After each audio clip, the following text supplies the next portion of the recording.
1.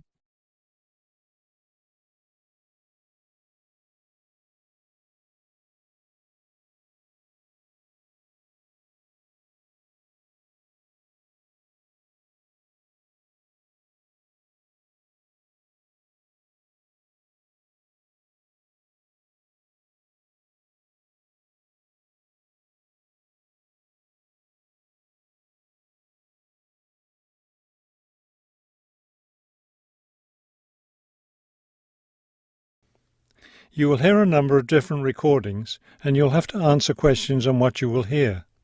There will be time for you to read the instructions and questions, and you will have a chance to check your work. All the recordings will be played once only. You will hear a woman asking for information over the phone. First, you have some time to look at questions 1 to 5.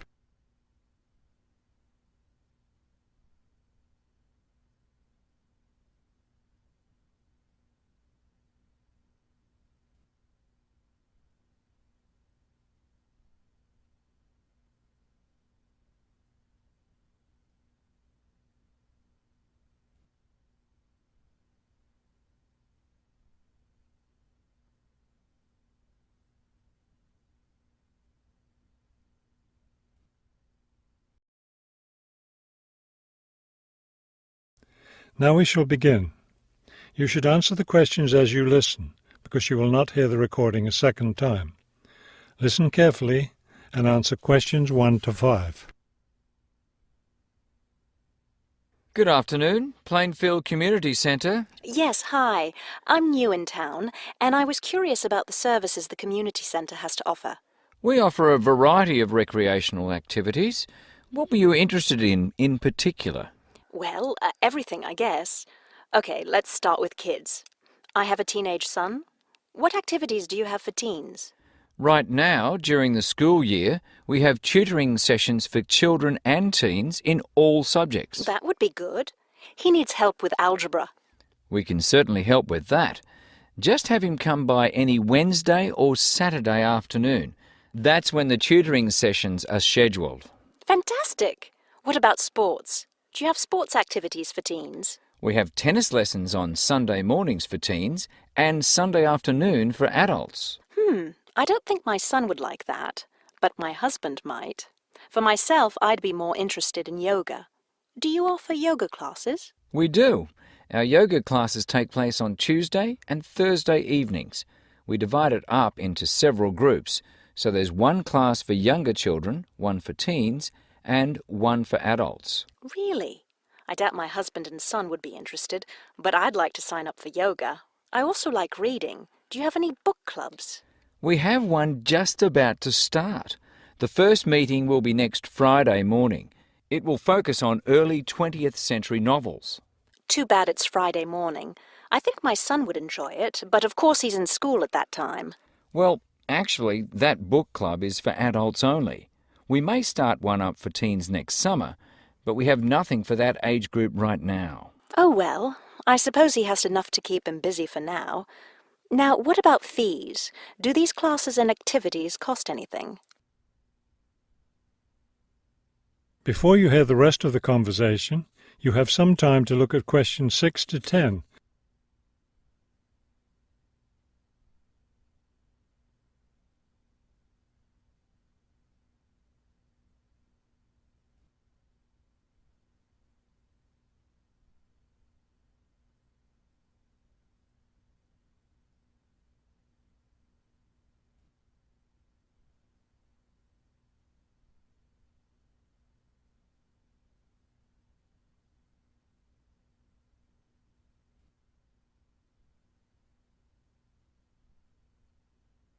Now listen and answer questions 6 to 10.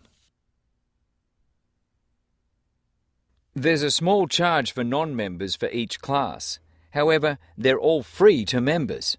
Would you be interested in becoming a member? How much does the membership cost? Not much at all. The yearly fee is $75 for individuals and $225 for families. What do I get with the membership? You get free access to all classes and activities, and you can use our facilities like the tennis court, the exercise room and the meeting room. It's not a bad deal, really. Could you tell me exactly where the centre is located? It's at 107 Elliott Street. Is that Elliot with 2 L's or 1 L? 1L. E-L-I-O-T. It's right downtown. I think I know where it is. Do you have free parking? Yes, you can park just across the street. There's a garage there. That sounds easy enough. Maybe I'll come in one day next week and sign up for some classes. That would be fine. But don't come on Monday because we're closed that day. We're open Tuesday through Sunday. Oh, thanks for telling me. Maybe I'll stop in on Tuesday then. Can I pay for the classes with a personal cheque? We accept cheques and credit cards. Okay, thank you very much. You've been very helpful. That is the end of part 1. You now have half a minute to check your answers.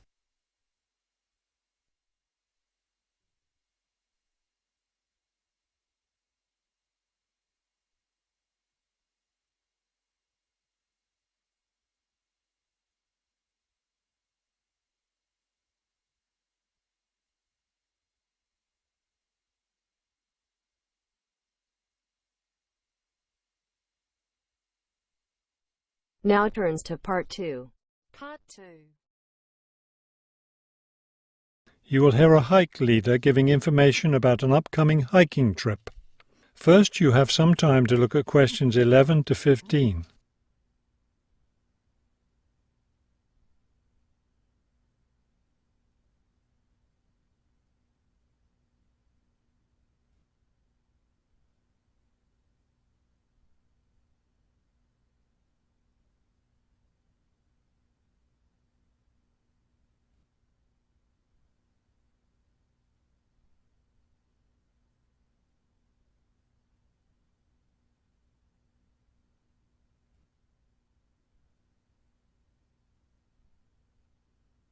As you listen to the first part of the talk, answer questions 11 to 15. Good evening, everyone. As you know, this is our last meeting before we set off on our annual week-long hiking trip. So tonight I'll be telling you everything you'll need to know to be ready for the trip. Let's talk about equipment first. Having the right equipment is essential for your comfort and safety. First, you'll need a warm and comfortable sleeping bag. However, you won't need to worry about carrying a tent, since we'll be sleeping in shelters along the way. Also, part of the fee you've paid for the trip goes toward food, so you won't need to put that on your packing list either. We found, though, that it's more efficient for each person to bring his or her own dishes, so be sure to pack a plastic bowl, a cup, and a fork, knife, and spoon. That's all you'll need in the way of dishes. Perhaps the most important item to put on your list is a comfortable pair of hiking boots. Nothing ruins a hike more than getting blisters and sores from ill-fitting boots. So make sure your boots fit you right.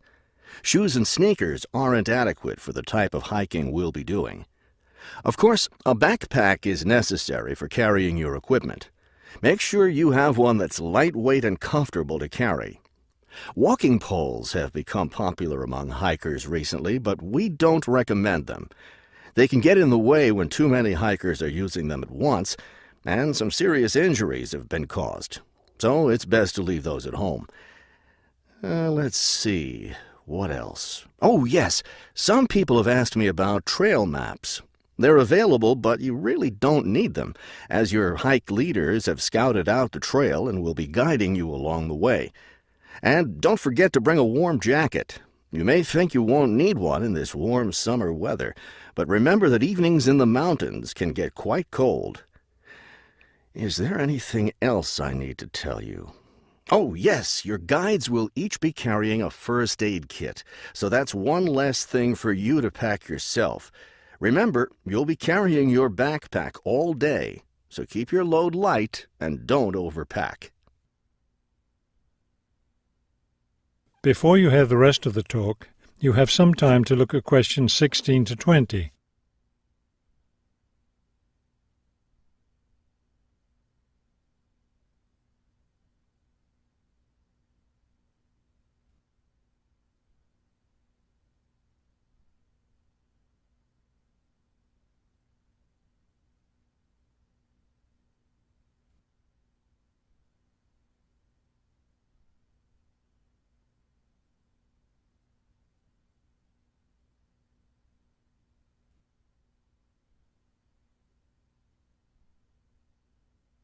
Now listen and answer questions 16 to 20. I know you're all experienced hikers, but it's always worth repeating the rules of the trail since they're so important. These rules are in place for the safety of everyone on the trip. As you know, there'll be a hike leader walking at the head of the line who will show the group the way. At the end of the line will be the rear leader, or sweep. It's important to always stay ahead of this person while we're on the trail.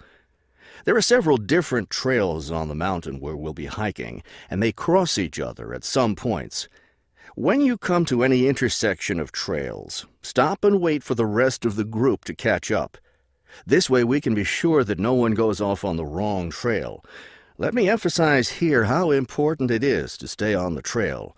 We'll be climbing through some steep and rocky areas. Don't be tempted to go off on your own and try to climb some rocks. That can be quite dangerous. Also, it's not likely, but it is possible that we'll encounter some large wild animals along the way. The last thing you want to do is try to feed any of them.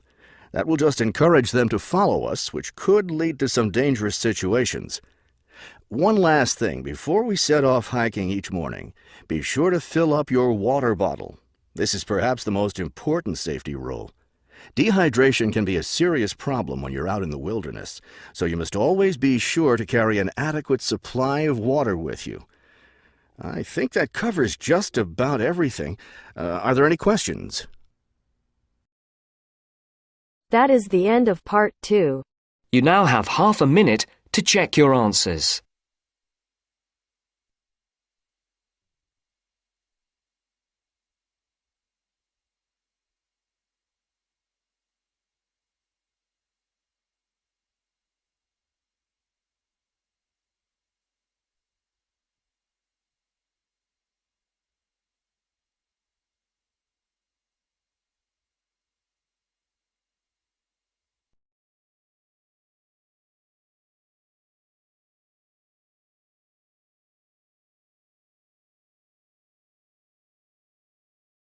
Now turns to part 3. Part 3. You will hear a conversation between a university student and a faculty advisor about the requirements for the student teaching semester. First, you have some time to look at questions 21 to 24.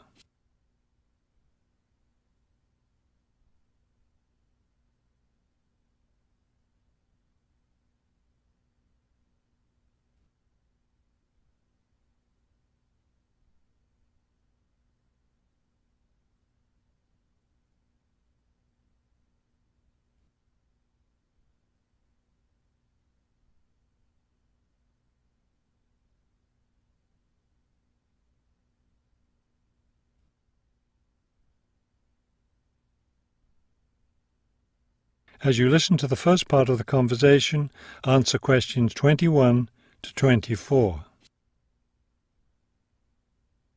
I'd like to go over with you today some of the requirements for your student teaching, which you'll be undertaking next semester. I'm really looking forward to working in a real classroom and teaching children, but I'm nervous about it too. One of my roles is to provide you with whatever support you may require. One thing that helps me do that is to know what you're doing in the classroom, so I require all my students to keep a journal about their teaching experience. That sounds like a lot of work. Will I have to write in it every day? Yes, if you can. You'll give it to me at the end of each week. Another thing I'll want from you is a few sample lesson plans. I'll let you know ahead of time exactly how I want you to do them. Several of us from the university will be student teaching at the same school. Are we supposed to get together regularly to discuss our work? I'll meet with each student teacher individually, but you aren't required to meet with each other. Of course, you can talk together as much as you want. You will, however, have to observe some of the other teachers in the school, besides the teacher you'll be working with. Then will I get an evaluation from my supervising teacher at the end of the semester? Actually, no. I'll do your evaluation, and I'll base it on several things. One is your required portfolio, which should contain samples of your class activities and your students' work. Another important thing is your term paper. Then there won't be a final exam? No, we don't feel that's necessary for student teaching. Before you hear the rest of the conversation, you have some time to look at questions 25 to 30.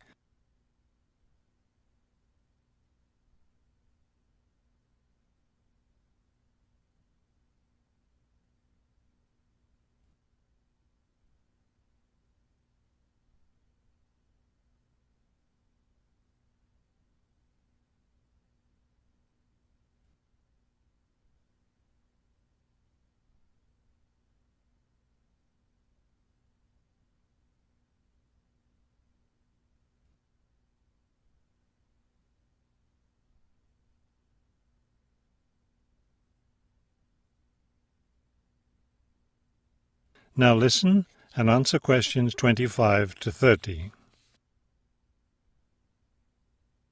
I know I have to get an agreement form signed. Since you're my advisor, are you the one to do that?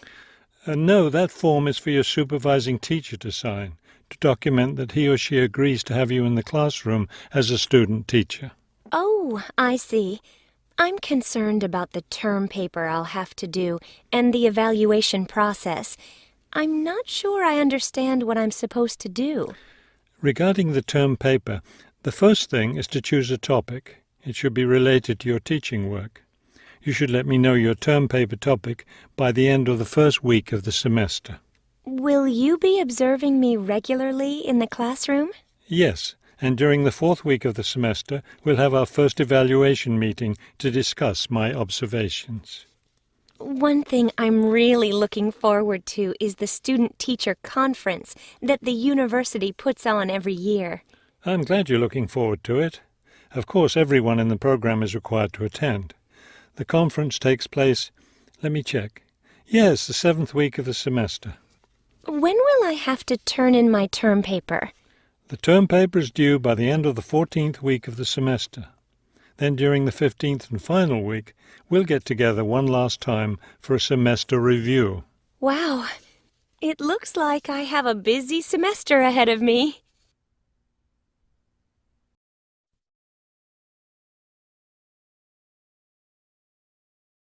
That is the end of part 3. You now have half a minute to check your answers.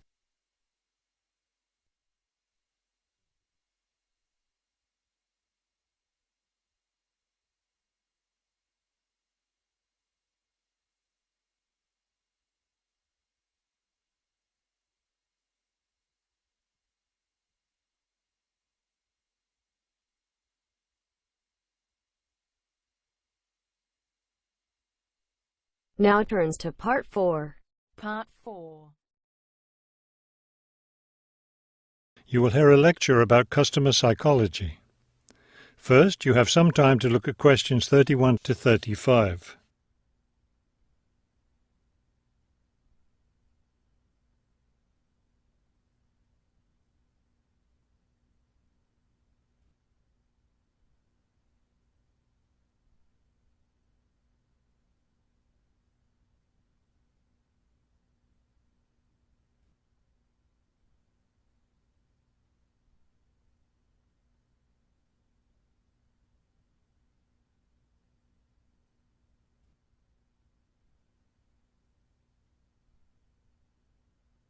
Now listen carefully and answer questions 31 to 35.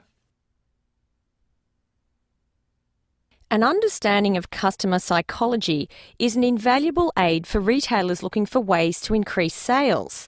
Much can be done to the store environment to encourage shoppers to linger longer and spend more money. The first aspect to consider is the physical organisation of the store. Placement of merchandise has a great deal of influence on what customers buy. For example, a common practice among retailers is to place the store's best-selling merchandise near the back of the store.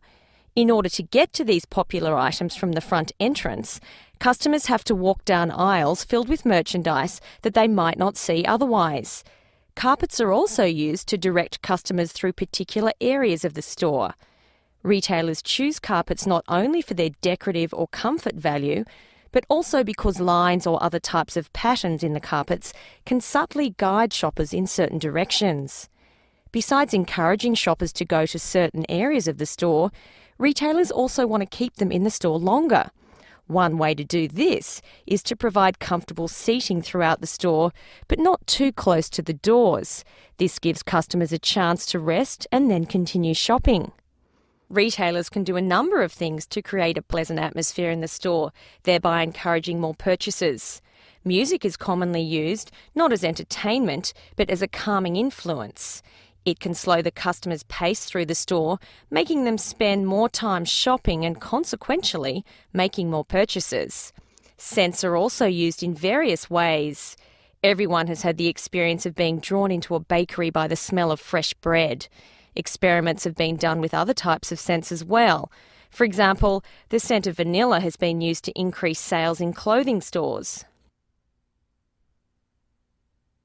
Before you hear the rest of the talk, you have some time to look at questions 36 to 40.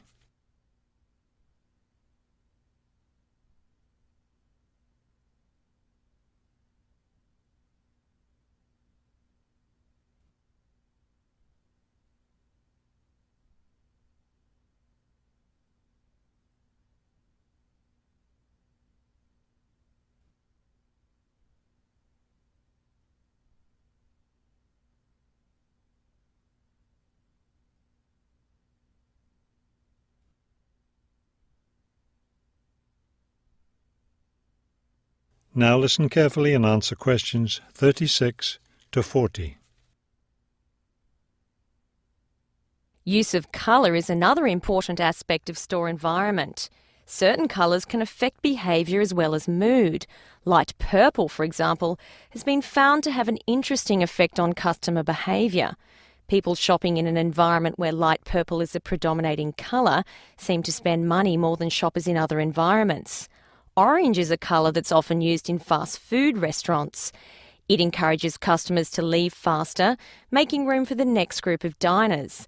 Blue, on the other hand, is a calming colour. It gives customers a sense of security, so it's a good colour for any business to use. In addition to using colour to create mood and affect customer behaviour, colour can also be used to attract certain kinds of customers to a business. Stores that cater to a younger clientele should use bold, bright colours, which tend to be attractive to younger people. Stores that are interested in attracting an older clientele will have more success with soft, subtle colours, as older people find these colours more appealing. That is the end of part 4.